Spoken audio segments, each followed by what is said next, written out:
자, 11기 크로스의 성경 공부 두 번째 시간이 되었습니다. 지난 일주일도 잘 지내셨는지요?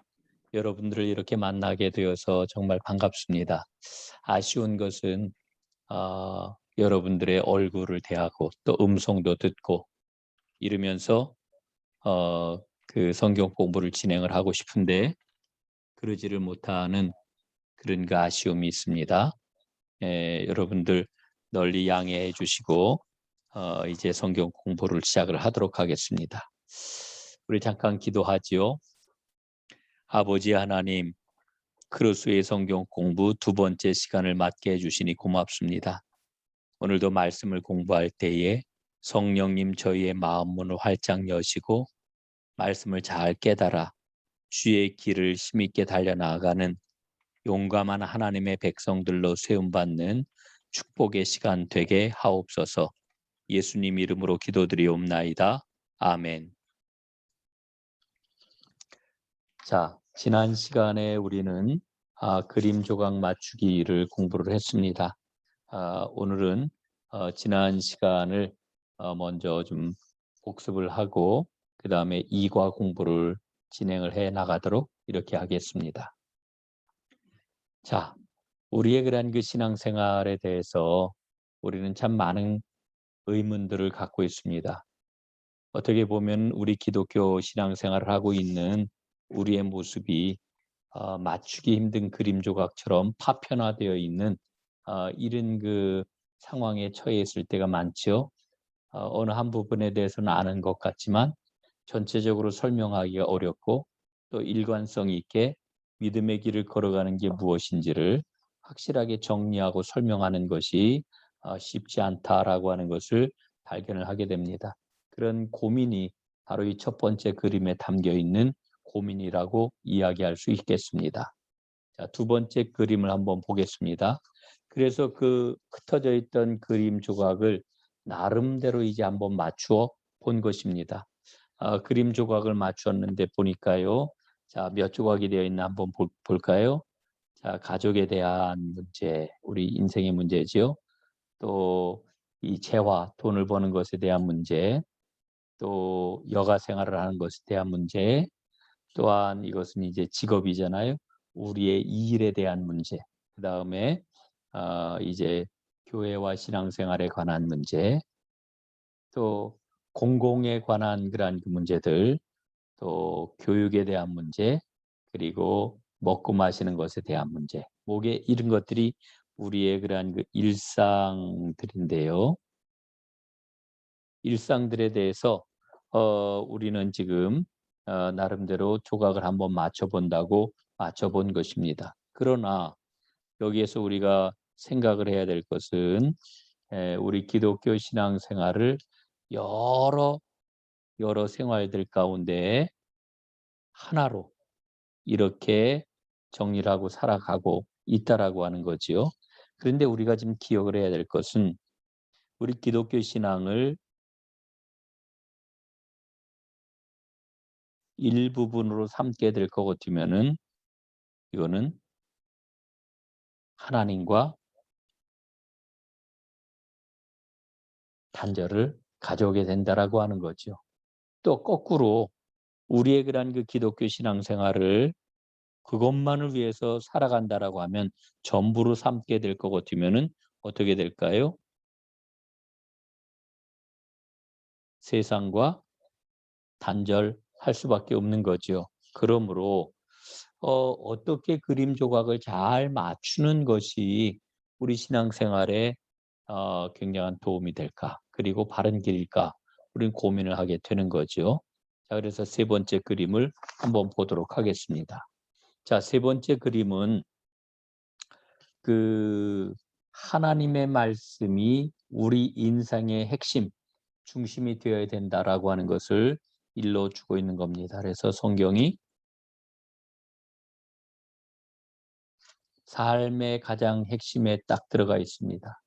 이렇게 우리가 성경 말씀을 가운데다 두고 살아가게 될 때에 우리의 가정생활도, 우리의 경제생활도, 우리의 여가생활도, 우리가 일하는 그런 생활도 또 우리의 그런 그 공공생활도 혹은 교육하는 일도 그리고 먹고 마시는 일도 다 통일성을 가지고 제대로 살아갈 수가 있게 될 것이다. 이렇게 이야기할 수가 있겠지요.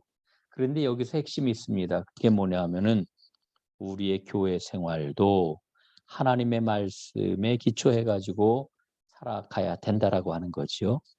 어, 지난주에 그 말씀을 여러분들에게 드렸던 거 기억할 겁니다. 교회가 어느 교회는 전통을 중심으로 한 교회가 있다. 또 어떤 교회는 사람을 중심에다가 놓고 신앙생활을 하는 교회가 있다. 또 어떤 교회는 프로그램 중심적인 교회가 있다. 또 어떤 교회는 오로지 일하는 거에만 관심을 기울이는 그런 교회가 있다. 또 어떤 교회는 건물을 자랑하는 그런 교회가 있다. 또 어떤 교회는 모든 것을 돈으로 재정적으로만 판단하려고 하는 그런 교회가 있다. 여러분, 그러나 이 모든 것에 앞서서 어떻게 돼야 된다고요? 교회의 핵심은 교회는 오로지 말씀에 기초하여 운영이 되고 그리고 모든 것들이 평가되고 그리고 전망을 세워가야 된다라고 하는 것을 이 말씀을 드렸습니다. 우리의 생활 전 부분에 있어서 하나님의 말씀이 중심이 되게 하라 하는 그런 그 이야기입니다. 자, 그러면은 네 번째 그림을 보겠습니다. 자, 그러면 성경이 중심이 되는 생활을 하기 위해서는 우리가 성경 말씀을 잘 알아야 되는데 그 성경 말씀은 뭐냐? 성경 말씀의 핵심은 뭐냐? 성경의 핵심은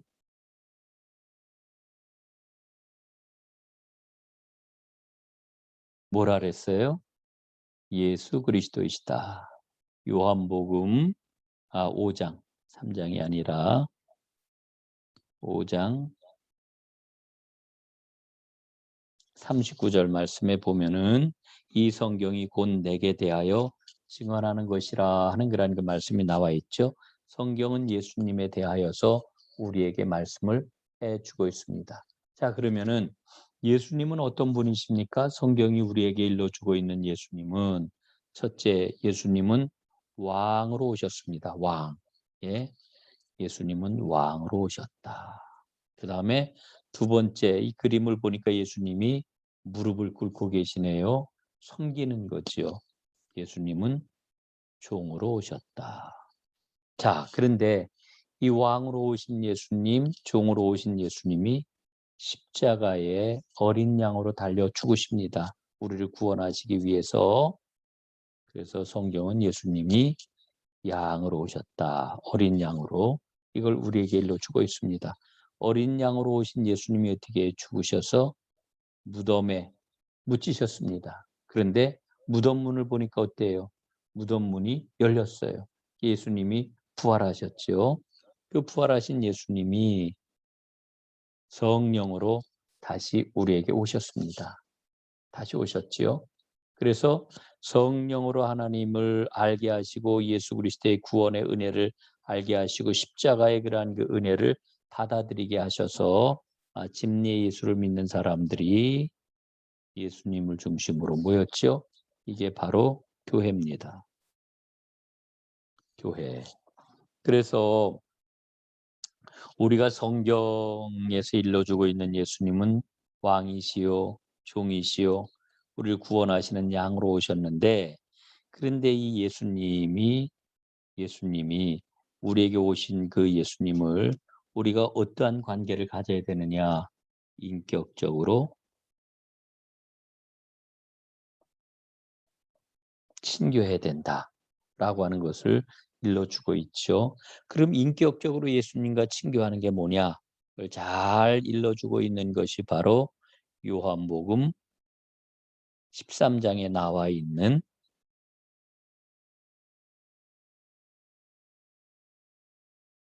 세족 사건이에요. 베드로가 예수님에게 처음에는 나는 결코 예수님이 발 닦아주는 것을 허용할 수 없습니다. 절대로 그리하실 수가 없습니다. 이렇게 이야기를 하는데 예수님이 내가 내 발을 닦지 아니하고 내가 나의 발을 닦는 것을 받아들이지 않으면 너하고 나하고는 상관이 없다. 이렇게 말씀하시잖아요. 그래서 어쩔 수 없이 이제 발을 닦아주시는 예수님께 발을 내어 맡겼는데, 그런데 예수님이 발을 다 닦아주시고 나서 어떻게 말씀하셔요? 요한복음 13장 15절 말씀에 보니까 예수님이 이렇게 말씀하시죠. 내가 너희에게 행한 것 같이 너희도 행하게 하려 하여 오늘 보였노라. 이렇게 말씀을 하셔요. 다시 말씀을 드리면은 예수님과 인격적으로 친교하는 것은 주님이 우리를 섬겨주신 것 같이 우리도 세상과 사람들을 섬길 때에 진정한 인격적인 친교가 일어나는 거다. 이렇게 이야기할 수가 있겠지요. 자, 다음 그림을 한번 보겠습니다. 이 마지막 그림을 보면은 이제 우리 기독교와 신앙 전체를 한눈에 볼 수 있는 그림입니다. 우리 기독교 신앙의 가장 핵심 기준은 바로 성경입니다. 예, 성경. 자, 그 예수님에 대해서는 뭐 제가 다시 설명 안 드려도 돼요.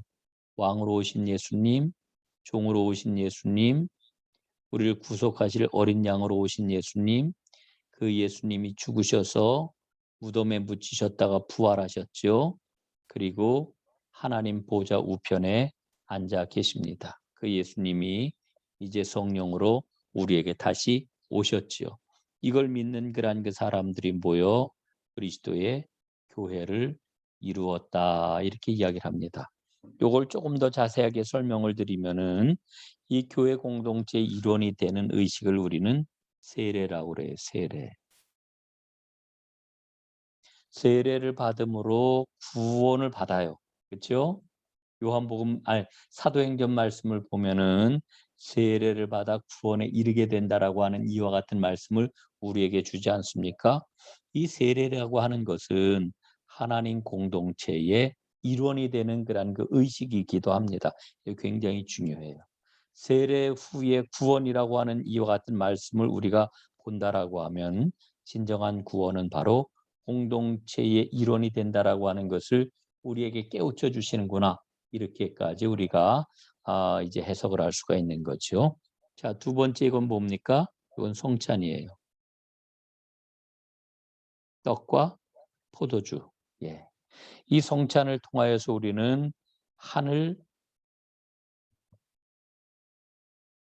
식탁을 맛보는 거예요. 이 성찬을 통해 가지고 하늘의 능력을 받는 거예요.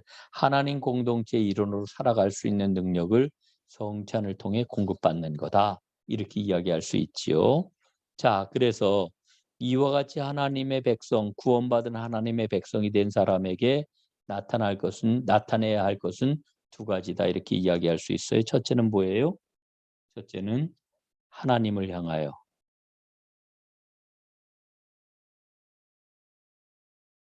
찬양과 감사.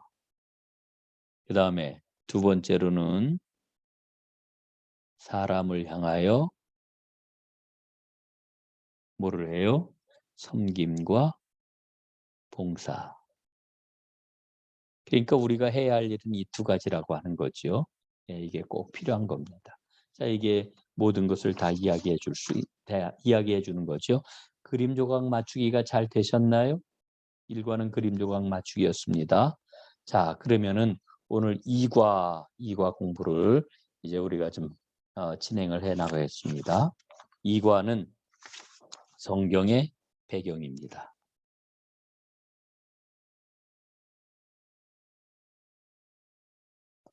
성경의 배경. 자, 성경의 배경에는 뭐가 있을까요?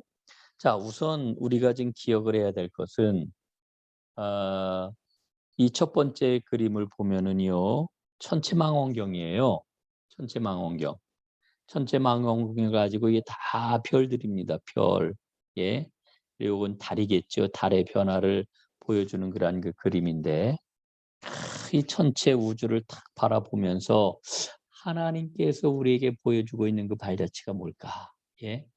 이 천체 망원경이 상징해 주는 바는 뭐냐 하면은 인간이 하나님을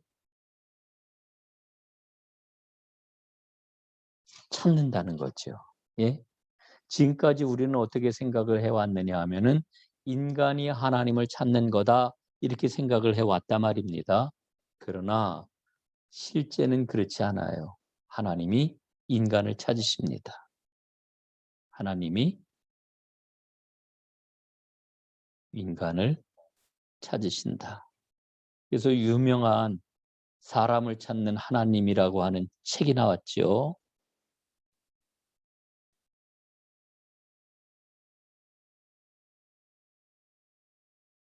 이게 아브라함, 요수아, 헷셀이라고 하는 아주 20세기의 유명한 사상가이면서 랍비인 이분이 쓴 책입니다.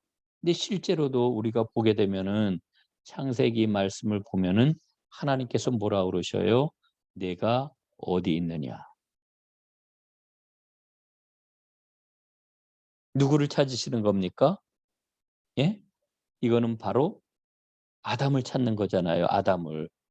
근데 이건 아담을 찾는 거일 뿐만 아니라 동시에 나를 찾으시는 하나님의 음성인 거죠. 나를 찾으시는 하나님의 음성. 예.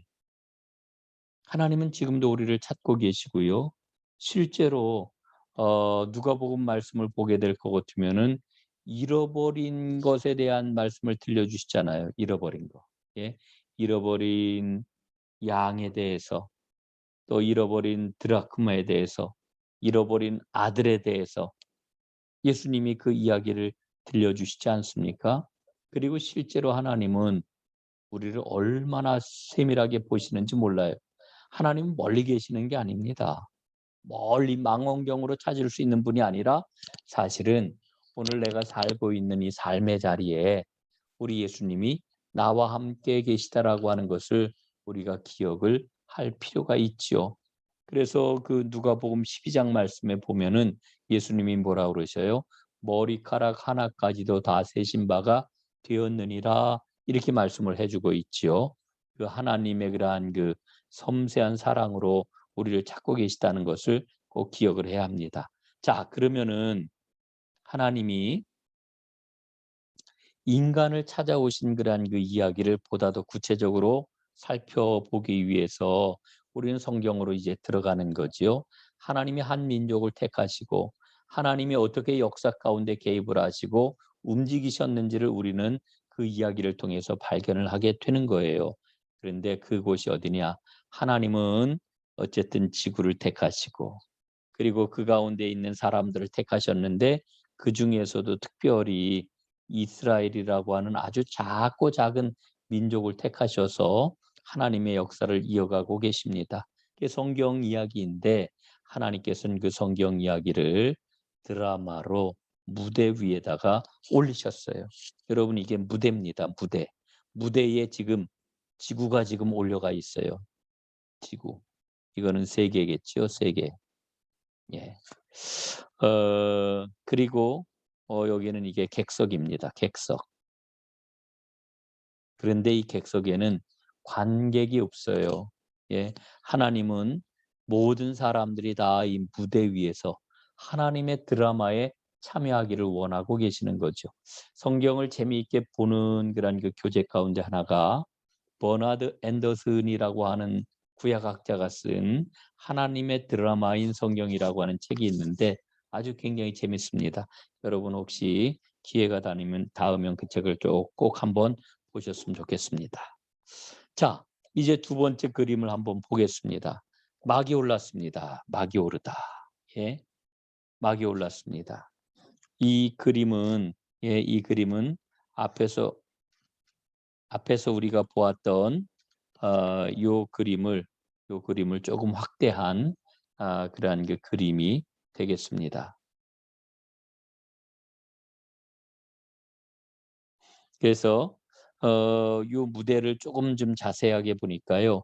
이 무대에 두 개의 스포트라이트가 비추고 있습니다. 첫 번째 스포트라이트, 그다음에 두 번째 스포트라이트. 첫 번째 스포트라이트는 출애굽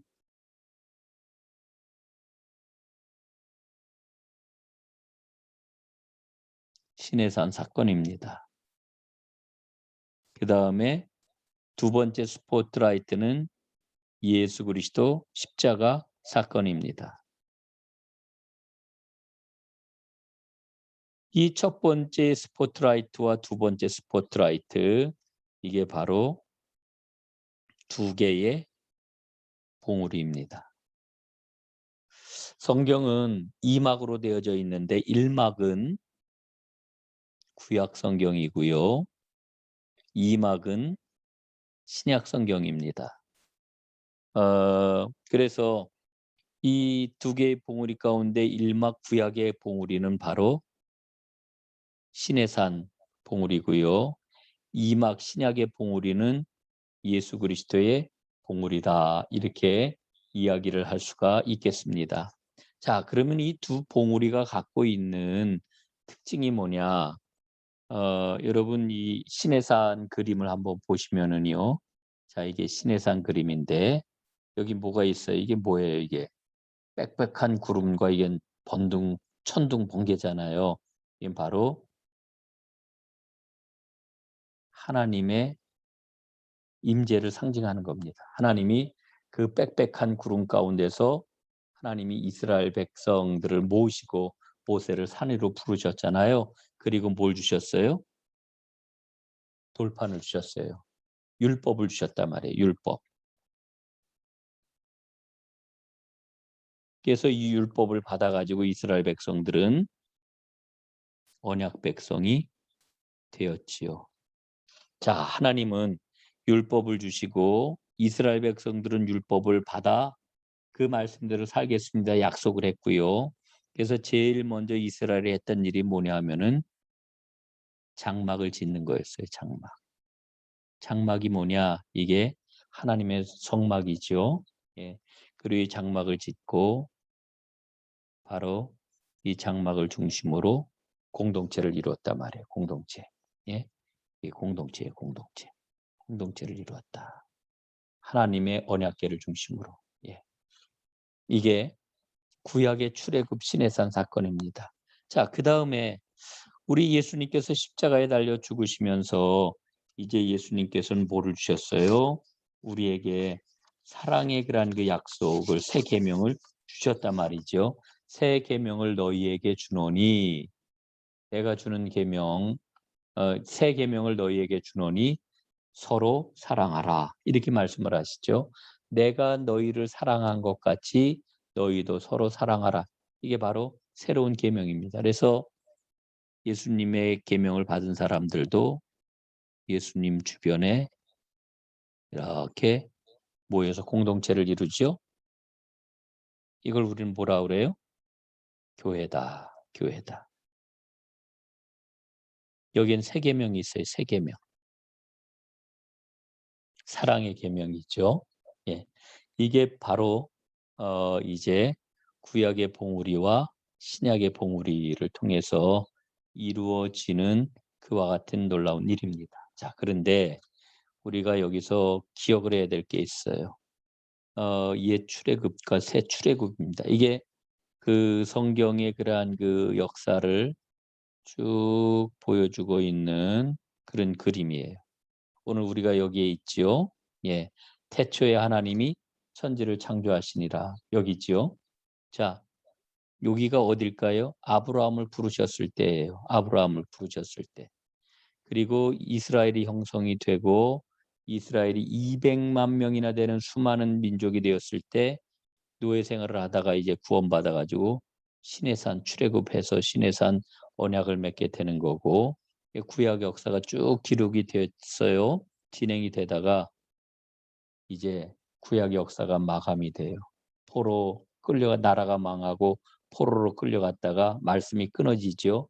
신구약 중간 시대고요. 다시 이제 예수님이 약속한 대로 이 땅에 오시지요. 그리고 이게 신약 시대예요. 신약. 예수님이 십자가에 달려 죽으셔요. 달려 죽으셔요. 그리고 이제 교회의 시대가 시작이 되고 지금까지 역사가 이어지게 된 거죠. 자, 그런데 성경은 성경은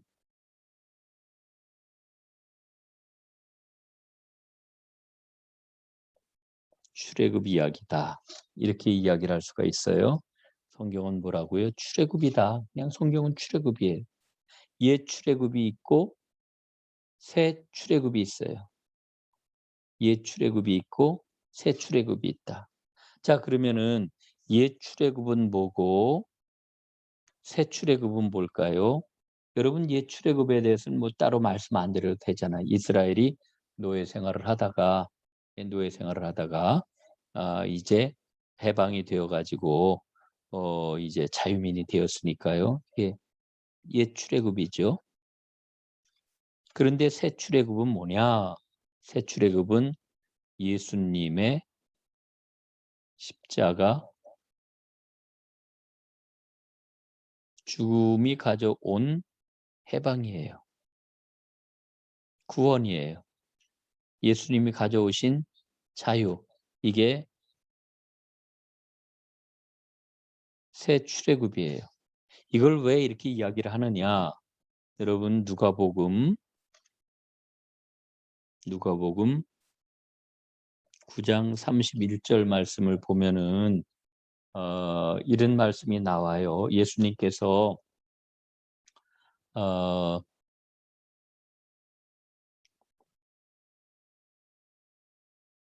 변화산에 올라가셨을 때 모세와 엘리야가 나타나서 예수님과 이야기를 하죠.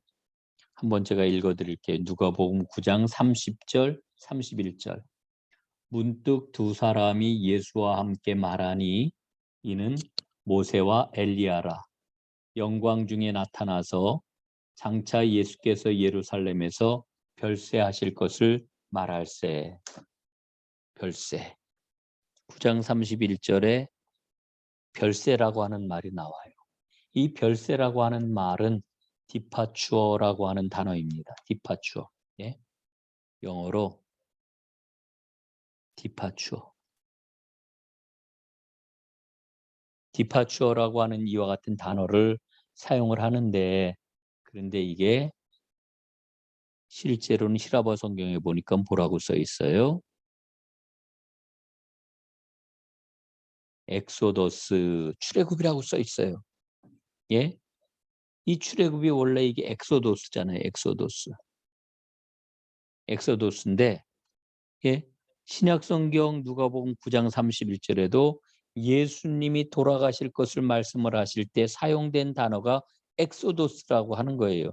그래서 옛 출애굽을 통해 이스라엘이 해방되어 자유민이 되었던 것처럼 구원받아서 새 출애굽인 예수님의 십자가 죽음을 통해서도 예수님이 우리에게 구원해 주시고 우리에게 자유와 해방을 허락해 주신다. 이렇게 이야기를 할 수가 있는 거죠. 자, 이제 우리가 십자가를 통해 가지고 새 출애굽을 했기 때문에 새 출애굽을 했기 때문에 이제 우리는 정말 완전한 주님이 오시는 그 자유의 그날을 향해 달려가고 있다라고 하는 것을 잊지 말아야 되겠습니다. 자, 다음 그림 보겠습니다.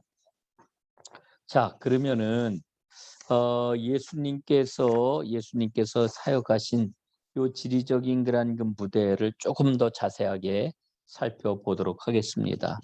요 그림을 보게 되면은 여기가 바로 가나안이죠. 이스라엘 땅입니다.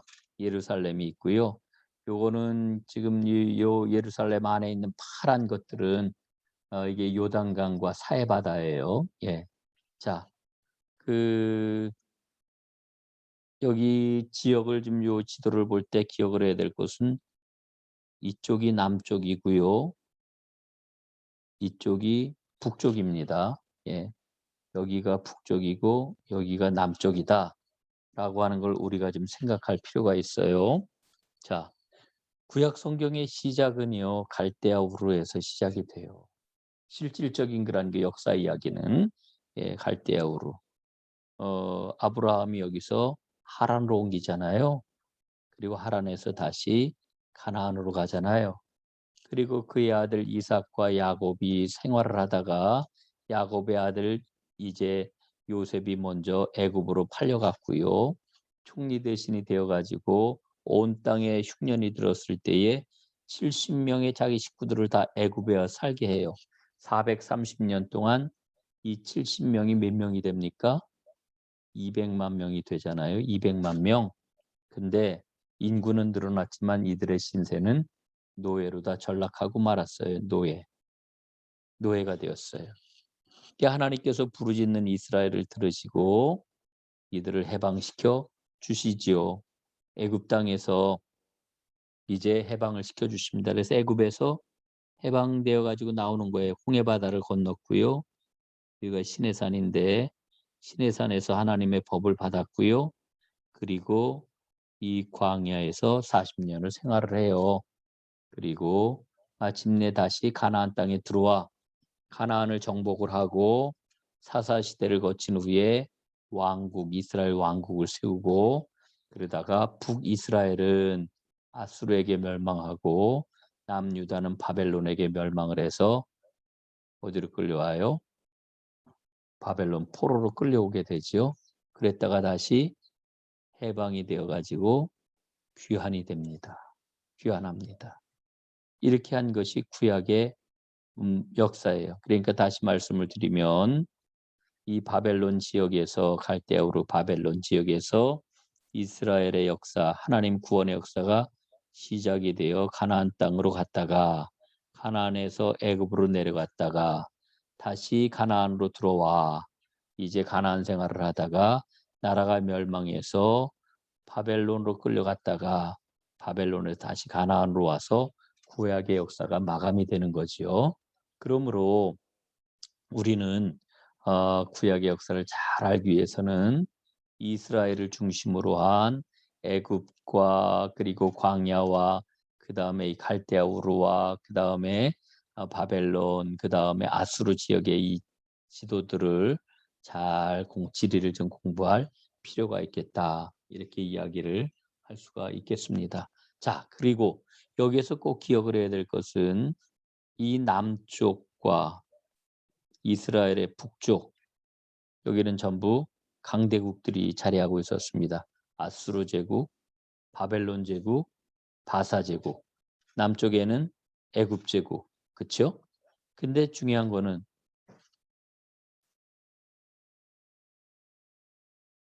이스라엘 땅 요 요단강 건너 요단강 동편 사해바다 동쪽 이쪽은 다 뭐예요?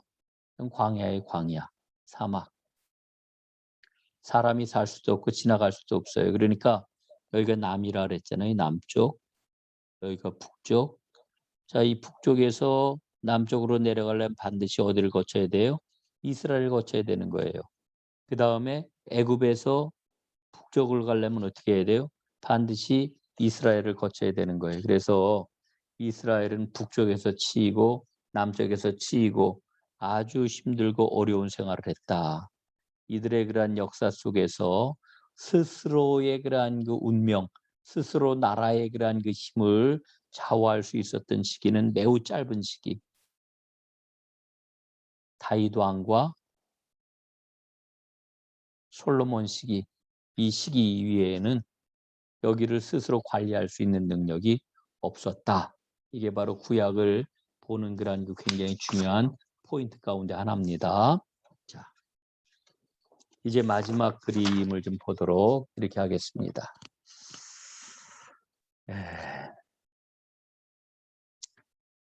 지금 이 그림은 가나안을 중심으로 한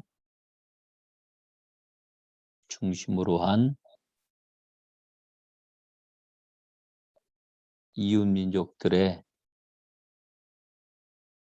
종교 문화적 상황을 보여주는 거예요. 종교적인 상황.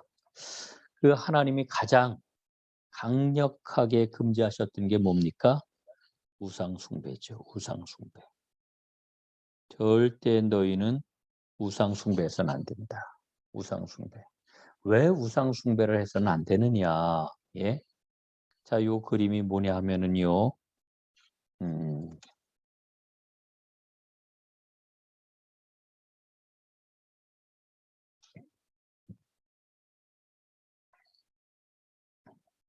요게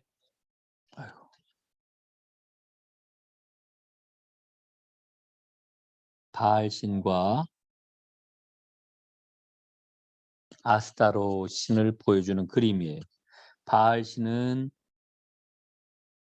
남신이고요. 남자신. 아스타롯은 여신이에요. 여신.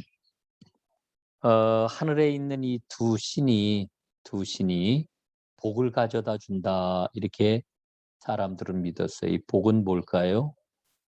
땅 위의 풍요입니다. 풍요. 이 풍요. 그런데 요 가나안을 중심으로 한 곳에서는 아주 비가 굉장히 귀했기 때문에 이 풍요는 뭐라고 생각을 했느냐 하면은 비가 하늘에서 내리게 되면은 땅이 그 비를 머금고서 풍성한 열매를 거두게 되는데 이게 바로 바알신 우상들이 가져다 주는 축복이라고 믿었던 거지요. 예, 축복. 그래서 이 비가 아주 굉장히 중요하다. 신비한 그런 그 힘을 가지고 있다. 이렇게 생각을 했던 거예요. 그런데 중요한 게 뭐냐 하면은 이 비가 언제 오느냐 하면은 비가 이 바알 신과 아세라 신이 뭐를 해요? 교접을 하면은 비가 온다. 이렇게 믿었던 거예요.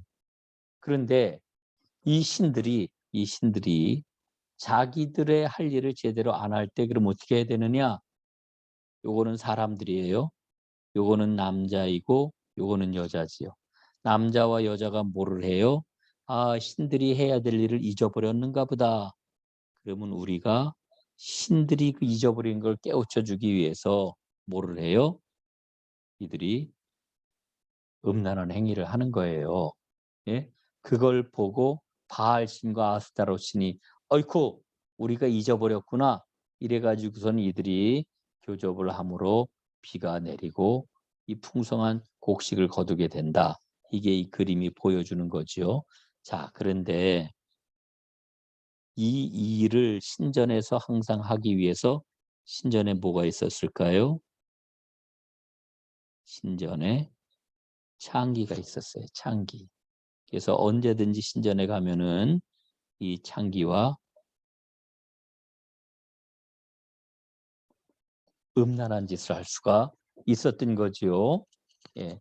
이게 바알 신과 아스타로 신이 가져오는 그 같은 축복이에요. 그러니까 이 신의 특징은 뭐냐 하면은 풍성한 복을 가져다 준다는 거예요. 그러나 이 신 앞에서는 어떤 계명도 어떤 윤리적인 그러한 그 헤아림도 도덕적인 그러한 그 성찰도 다 필요 없어요. 이런 거 아무것도 필요 없고 그냥 풍요로움만 가져다 주는 신이라고 생각을 했던 거죠.